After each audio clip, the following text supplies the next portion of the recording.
Et donc, nous allons retrouver Marie-Héline qui va venir nous parler donc du réseau des kinés du sein. Bonjour Marie-Héline. Bonjour tout le monde. Donc, je suis Marie-Élie Laborde, je suis masseur kinésithérapeute en libéral et je suis formée spécifiquement à la prise en charge des patientes opérées du cancer du sein. Donc aujourd'hui, je vais vous présenter le réseau des kinés du sein. Je vous fais un petit historique rapidement. Donc c'est un groupe qui a été créé d'abord en Gironde il y a 2 ans par Dorothée Delcourt, qui réunissait au départ 40 kinés sur ce département. Et actuellement, là en 2020, c'est devenu un réseau national. Le bureau est composé donc de 3 kinés et d'une patiente. Et on est répartis sur toute la France en 52 référentes par département. Et on a une marraine qui est Jocelyne Roland. C'est une kiné, c'est vraiment une pointure dans le monde de la scénologie au niveau des kinés. Alors pourquoi ce réseau a été créé? Ça a été pour que les patientes aient une prise en charge optimale en kiné avec des kinés formés en scénologie et autour de chez elles. Donc la prise en charge en scénologie, c'est la prise en charge des conséquences de la chirurgie du sein et des traitements du sein.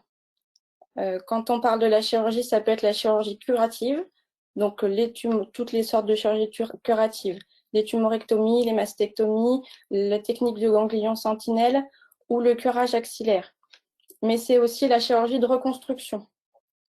Et ces 2 types de chirurgie peuvent entraîner des déficits ou des complications.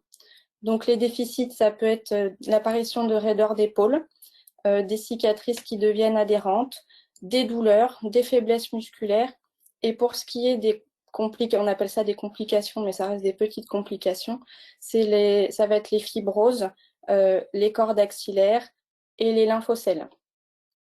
Après, pour les traitements, on va pouvoir intervenir suite à la chimiothérapie, la radiothérapie ou l'hormonothérapie, qui, elles, peuvent engendrer de la fatigue générale ou de la fatigue musculaire, des douleurs aussi, ou des raideurs et des adhérences sur lesquelles on va agir en scénologie. La prise en charge en kiné est complexe. Des fois, on peut être face à des choses assez impressionnantes. Donc là, sur ces photos, on voit des choses qui peuvent être un peu impressionnantes. On voit les lymphocèles, il y a une cicatrice vraiment très adhérente, très fibrosée, très rétractile. En bas, on voit une corde axillaire. Donc c'est pour ça qu'il faut être vraiment formé pour pouvoir agir face à ces complications et à ces choses assez spécifiques. Donc nous, on cherche à lutter contre les idées reçues. En kiné, on ne fait pas que du drainage lymphatique manuel et on ne s'occupe pas que de la récupération articulaire de l'épaule. On va aussi travailler sur les cicatrices et sur toutes les choses qu'on a vues avant qui sont très très importantes. Donc le rôle du réseau des kinés du sein, le rôle le plus important, c'est de tisser un réseau national pour que les patientes aient un accès tout autour de chez elles à des kinés formés. Un deuxième rôle, c'est d'avoir une base de connaissances qu'on met en commun avec des connaissances actualisées pour avoir des techniques de qualité. Dans le réseau, on lie aussi les kinés débutants et les kinés experts pour que chacun puisse être paré à affronter des nouvelles situations, parfois un peu inconnues et un peu impressionnantes. Donc chacun pourra bien agir. Bien évidemment, on encourage la formation continue pour actualiser nos connaissances. Donc on peut faire soit des formations ou des conférences à titre personnel. Avec les autres adhérentes, on organise des réunions pour échanger sur nos pratiques et parfois rencontrer des laboratoires, par exemple pour un exemple comme ça, pour les bandes de contention. Et sur le site du réseau des kinés du sein, dès qu'on est inscrit, on a accès à des webinaires, soit en live, soit en replay, qui reprennent différentes techniques ou différentes actualités. Et bien évidemment, le rôle du RKS, c'est aussi de communiquer pour faire connaître le réseau aux patientes ou aux professionnels afin qu'elles aient vraiment accès à une prise en charge kiné de qualité. Quand on s'inscrit sur ce réseau, nous les kinés, on s'engage à plusieurs choses. Pardon. Donc, on doit assister à plusieurs formations par an pour avoir des connaissances de qualité. On doit bien évidemment fournir notre diplôme d'État et on a une cotisation annuelle. Côté prise en charge, on s'engage à prendre les patientes en charge le plus rapidement possible.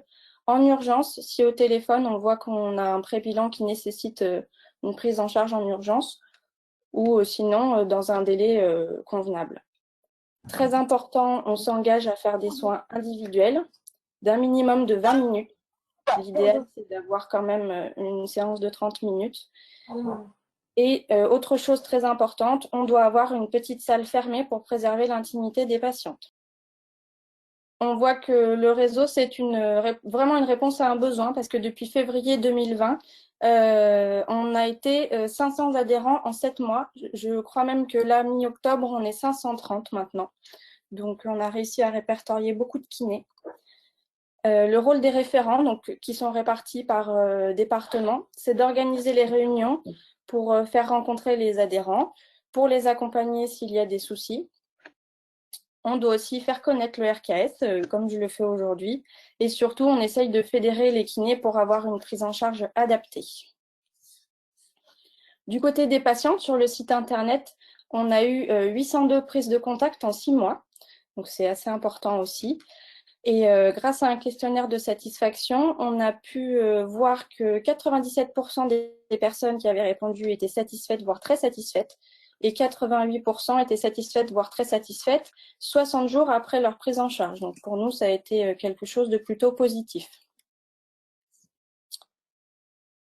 Voilà un exemple des webinaires qu'on a pu avoir depuis le début du lancement du réseau. Donc c'est sur des thèmes très variés.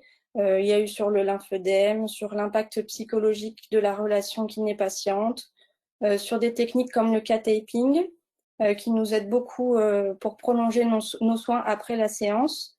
Et on a eu aussi un webinaire sur le tatouage de reconstruction mammaire. Donc voilà, on a quand même des interventions sur des choses assez variées et très intéressantes.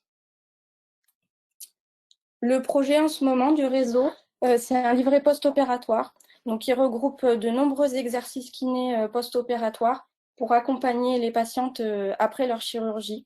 Il y en a qui existent déjà. C'est vrai que celui-ci a, je pense, a vocation à être très complet et assez intuitif et vraiment assez compréhensible. Notre objectif, c'est d'en imprimer 50 000 exemplaires pour distribuer gratuitement dans tous les centres. Côté kiné, pour adhérer, nous, on doit remplir un dossier qui fait l'objet d'une étude et d'une validation par le bureau.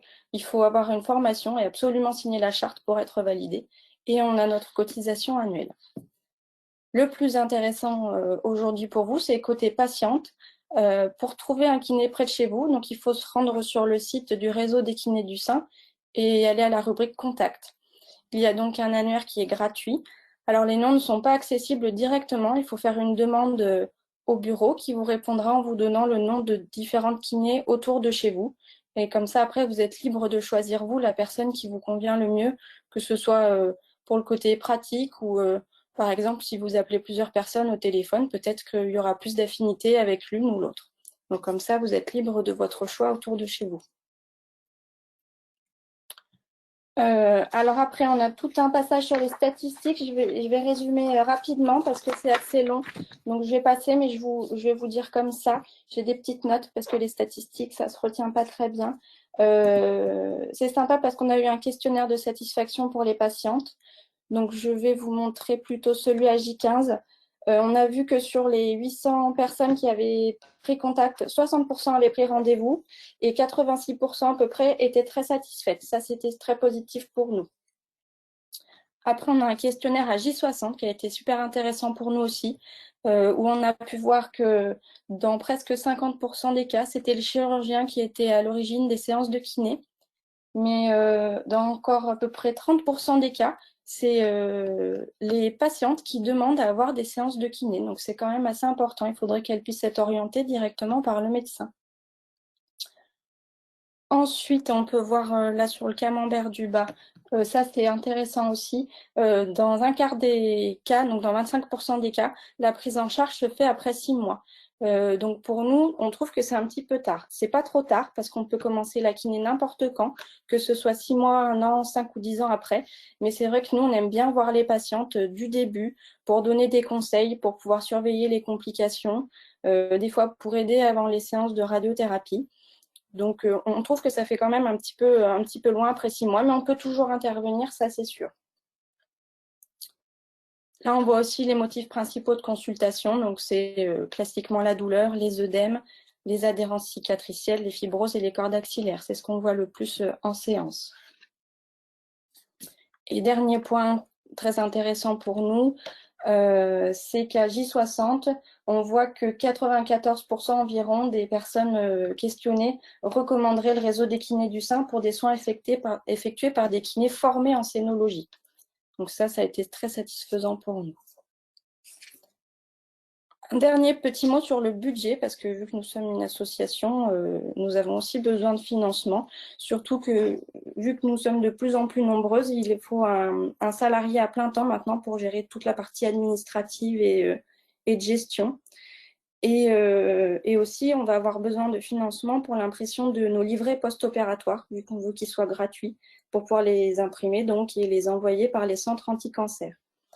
Ce mois-ci, on a la chance d'avoir un partenariat avec Etam, ça c'est super pour nous, qui vend des tote bags à 2 € et les bénéfices sont entièrement reversés à l'association. Donc ça va pouvoir nous donner un petit coup de main. Mais c'est vrai que là, en ce moment, on cherche aussi des partenariats et des mécènes. Dans nos dépenses, on a plein de petits d'autres postes aussi, notamment l'impression des flyers, donc, que vous avez peut-être déjà vu, que vous pouvez retrouver chez vos médecins, ou l'impression des affiches, pareil, que vous avez peut-être déjà vu. Pour ma présentation du réseau, j'en ai fini là. Je peux répondre à vos questions sur le réseau, mais aussi sur la kinésithérapie. J'ai fait exprès de ne pas m'attarder dessus pour répondre plutôt aux questions spécifiques sur la kiné et pour pas trop, voilà, pour faire rapidement sur le réseau. Je vous remercie.